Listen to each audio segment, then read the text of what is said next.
So I want to share this little tip with you here, gang.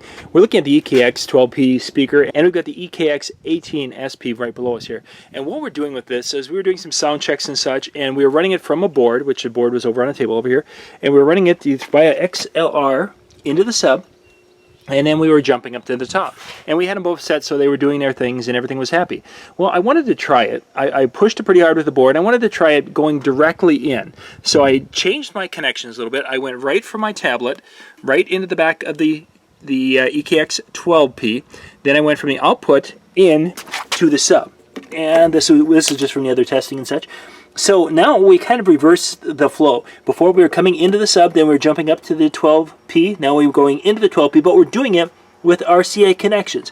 We're doing it with the little connections going right from my tablet into the 12P.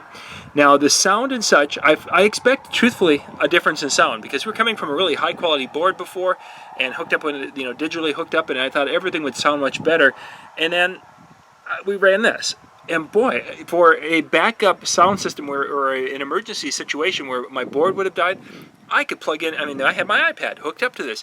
And volume-wise, I was right there, pretty close. So the board did have a little bit more, but it was really, really quite close. I turned it on and pushed the iPad up to where it was at for the same levels as far as volume-wise.